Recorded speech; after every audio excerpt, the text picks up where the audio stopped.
Praise the lord. నిర్గమాకాండము 11వ అధ్యాయము. మరియు యెహోవా మోషేతో ఇట్లనెను, ఫరో మీదికిని ఐగుప్తు మీదికిని ఇంకొక తెగులును రప్పించెదను. అటు తరువాత అతడు ఇక్కడి నుండి మిమ్మును పోనిచ్చును. అతడు మిమ్మును పోనిచ్చునప్పుడు అక్కడ నుండి మిమ్మును బొత్తిగా వెళ్ళగొట్టును. కాబట్టి తన చెలికాని యొద్ద ప్రతి పురుషుడును, తన చెలికత్తె యొద్ద ప్రతి స్త్రీయు వెండి నగలను బంగారు నగలను అడిగి తీసుకొనుడని ప్రజలతో చెప్పుము. యెహోవా ప్రజల ఎడల ఐగుప్తీయులకు కటాక్షము కలుగజేసెను.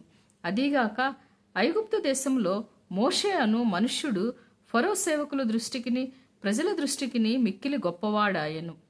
మోషే ఫరోతో ఇట్లనెను, యెహోవా సెలవిచ్చినదేమనగా, మధ్యరాత్రి నేను ఐగుప్తు దేశంలోనికి బయలు వెళ్ళెదను.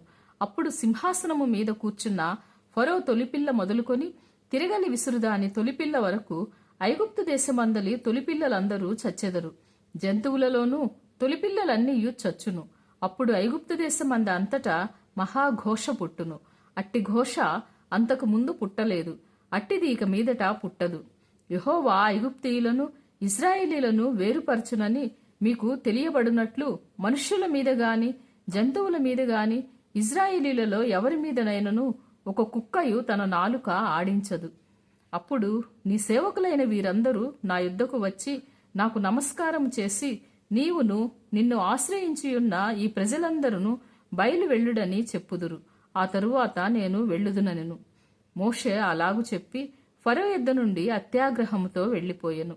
అప్పుడు యెహోవా ఐగుప్తు దేశములో నా మహత్కార్యములు విస్తారమగునట్లు ఫరో మీ మాట వినడని మోషేతో చెప్పెను. మోషే అహరోనులు ఫరో ఎదుట ఈ మహత్కార్యములను చేసిరి. అయినను యెహోవా ఫరో హృదయమును కఠినపరచగా అతడు తన దేశములో నుండి ఇశ్రాయేలీలను పోనీయడాయెను. May God bless you.